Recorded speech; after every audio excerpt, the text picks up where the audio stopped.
Praise the Lord friends and family. இந்த video ஒரு heart வார்மிங்கான வீடியோவாக தான் இருக்க போகுது. ஒரு சின்ன கஷ்டம் வந்தோடனே நம்ம கடவுளை திட்ட ஆரம்பிச்சிடுறோம், கொஷின் கேட்கலாம் ஆரம்பிச்சிடுறோம்ல. ஆனால் ஒரு சின்ன பையன், கேன்சர் இருக்கிற பையன், அவன்கிட்ட அவங்க அப்பா சில கேள்விகள் கேட்குறாரு. அதுக்கு அவன் என்ன பதில் சொல்கிறாங்கிறத வாங்க வீடியோக்குள்ளே போய் தெரிஞ்சுக்கலாம். அந்த சின்ன பையனோட அப்பா அவன்கிட்ட கேட்குறாரு, உனக்கு ஏன் கடவுள் கேன்சரை கொடுத்தாரு அப்படின்னு சொல்லிட்டு. அந்த பையன் கொஞ்சம் யோசிக்கிறான். அவங்க அப்பாவே திருப்பி கேட்குறாரு, கடவுள் அனுமதிச்சனால தானே உனக்கு கேன்சர் வந்துச்சு, ஏன்னா கடவுளோட கட்டுப்பாட்டில் தானே எல்லாமே இருக்குதுன்னு கேட்குறப்ப அப்போ அந்த பையன் சொல்கிறான், கடவுள் என்ன இந்த கேன்சருக்காக தேர்ந்தெடுத்திருக்காரு அப்படின்னாலையும் அவங்க அப்பா ஏன் ஒன்றை தேர்ந்தெடுத்திருக்காருன்னு கேட்குறாரு. அதுக்கு அந்த பையன், ஏன்னா நான் ரொம்ப ஸ்பெஷலான பையன் அப்படின்னு சொல்கிறான். உடனே அவங்க அப்பா, ஓ நீ ஸ்பெஷலான பையனா அப்படின்னு சொல்லி கேட்குறாரு.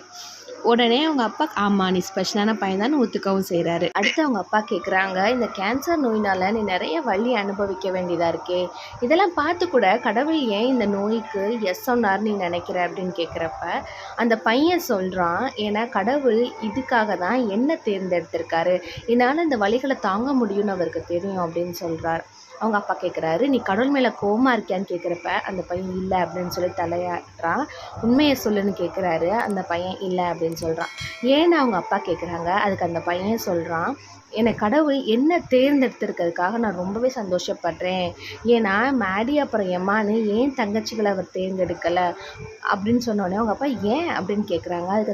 அதுக்கு அந்த பையன் சொல்கிறான், ஒருவேளை இந்த கேன்சர் நோய் என் தங்கைகளுக்கு வந்திருந்தா அவங்க நான் அனுபவிக்கிற இந்த வழியெல்லாம் அனுபவிச்சிருப்பாங்க, அவங்களுக்கு வராது எனக்கு சந்தோஷம் அப்படின்னு சொல்கிறான். அவங்க அப்பா கேட்குறாரு, அவங்களுக்கு வரக்கூடாதுன்னு நீ நினைக்கிறியா அப்படின்னு கேட்குறப்ப அந்த பையன் வரக்கூடாது அப்படின்னு சொல்லி தலையடிச்சு காமிக்கிறான். இந்த பதில்னால அவங்க அப்பா ரொம்பவே நெகிழ்ந்து போகிறாரு, கண் கலங்குறாரு. அதுக்கப்புறம் இந்த பையன்கிட்ட கேட்குறாரு, அப்பா ஏன் அழுகிறேன்னு தெரியுமான்னு கேட்குறப்ப அந்த பையன் சொல்கிறான், தெரியும்ப்பா, ஏன்னா இந்த கேன்சர் நோய் எனக்கு வந்துருச்சு, நான் நிறைய வலி அனுபவிக்கிறேன், அதனால தான் அழுகிறீங்க அப்படின்னு சொல்கிறப்போ அவங்க அப்பா ஆமாம் அப்படின்னு சொல்கிறாரு. அவங்க அப்பா அப்படின்னு சொல்கிறாரு, உனக்கு பதிலாக இந்த வலிகள்லாம் நான் அனுபவிச்சா நல்லாயிருக்கும்னு நினச்சிருக்கேன், எனக்கு கேன்சர் வந்திருந்தா நல்லா இருந்திருக்கும் அப்படின்னு நினைக்கிறேன் அப்படின்னு சொல்லி சொல்கிறாரு. ஒருவேளை கேன்சர் எனக்கு வந்திருந்தால் உனக்கு இந்த வலிகள்லாம் இருக்காதுல்ல அப்படின்னு சொல்லி சொல்கிறாரு. ஆனால் கடவுள் அதுக்கு நோ சொல்லிட்டார், எனக்கு கேன்சர் வரக்கூடாது நோ சொல்லிட்டார்ல அப்படின்னு கேட்குறப்ப அந்த பையன் ஆமாம் அப்படின்னு சொல்கிறான். அதுக்கப்புறம் அவங்க அப்பா என்ன சொல்கிறாருன்னா, உனக்கு தெரியுமா, நீ இந்த வலிகளை அனுபவிக்கிறப்ப எனக்கும் அம்மாவுக்கும் ரொம்பவே கஷ்டமாக இருக்கும், ஏன்னா நீ ரொம்ப வலி அனுபவிக்கிற. ஆனால் எனக்கு ஒரு கேள்வி இருக்குது அப்படின்னு சொல்லி அவங்க அப்பா கேட்குறாரு.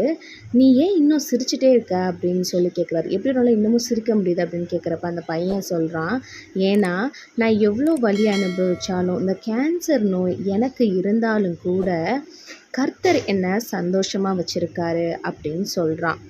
கர்த்தர் என்னைய சிரிக்க வைக்கிறாரு அப்படின்னு சொல்கிறான். இவங்க அப்பாவில் அவனோட பதில்களை ஏற்றுக்கவே முடியல. அதுக்கப்புறம் அவன் சொல்கிறான், இதனால தான் என்னால் கடவுள் மேலே கோபமாகவோ என்னால் சோகமாகவோ இருக்க முடியல அப்படின்னு சொல்கிறான். இதோட இந்த வீடியோ ஸ்டாப் ஆகுதுங்க.